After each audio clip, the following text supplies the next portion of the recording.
YouTubers? Welcome back to the channel. Hope everyone's doing well out there. For today's video, we're answering the question, what is the hardest aspect when it comes to learning the music of the Grateful Dead? So let's go.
So for today's video, I want to focus on the topic of the hardest aspect when it comes to learning the music of the Grateful Dead.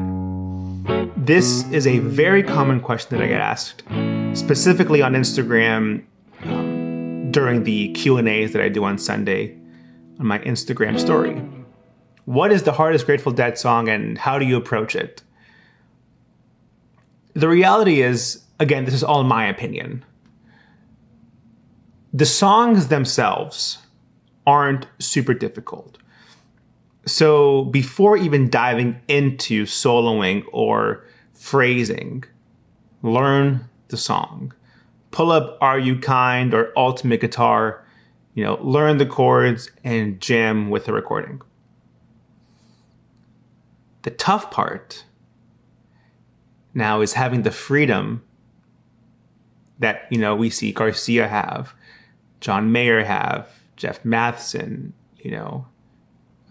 Tom Hamilton and Scott Metzger from J-Rad. This ability to say whatever they want on the instrument and make sense over the context they're playing over. Ultimate freedom and, ultimate improvisation, which this music is. And I do think you can get there through a lot of practice, obviously. How do you approach it, let's say? Well, as you saw for today's video, I played Jack Straw, right?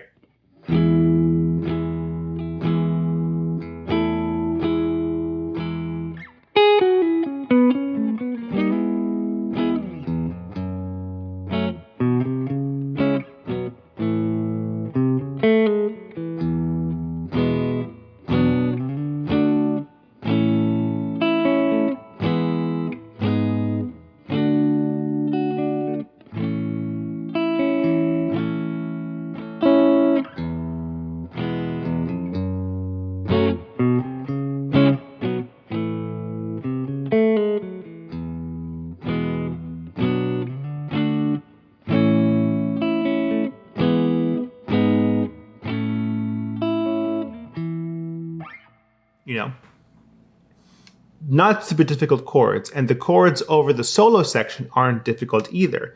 Just the D, B minor, A, E.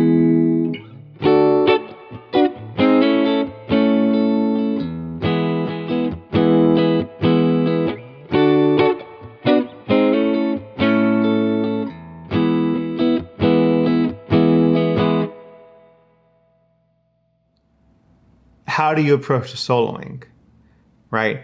First, you have to understand that over the D and B minor, we can use D major scale. The exact same notes. And then over the A and E, we can use E Mixolydian. Right? So again, D major scale over the D and B minor, and then E Mixolydian or A major over the A and the E. But that's only one section, right? So in practicing, say as much as you can in one little playing field. And that can be something as, you know,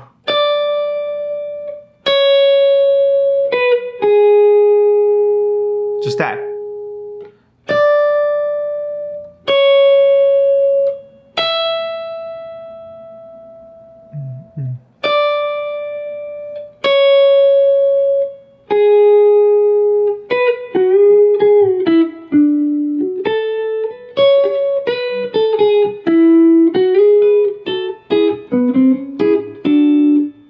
Have more freedom, right? Okay, now how do you play it here? Here's your D major, and then here's your E Mixolydian.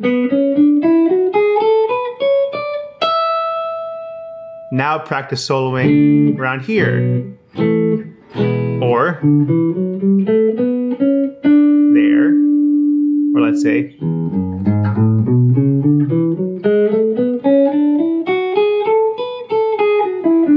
there's your D Mixolydian, E Mixolydian scale as well. So you really want to expand your playing field. Say as much as you can in one area, then go somewhere else, or vice versa. You know? And you could take that same approach with most of the songs. And then, when you practice, limit yourself to, let's say, 4 choruses, right? So let's say on Thursday, you play 4 choruses. Friday you'll do 4, but you'll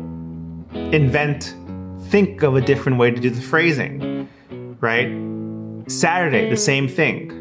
You're gonna maybe take some ideas from the previous day of practice and expand on them. Now you do 6 or 8 choruses around, right? So you're essentially saying one thing, let's say explaining your day via the guitar, and then every other time you're adding more information, you're giving more context.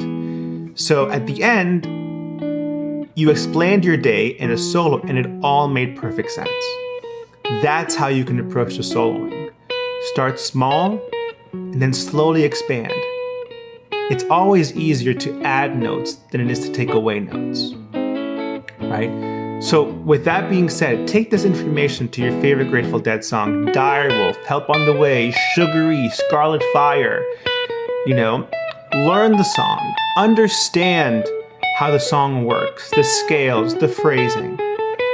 Then practice, jam with the recording, you know, and then when it comes to soloing, loop the chord progression and work on phrasing, work on saying sentences, right? Start small and then add more context to it, and you'll see, you know, your soloing and ideas may flow better and they'll make sense and it won't be like run-on sentences.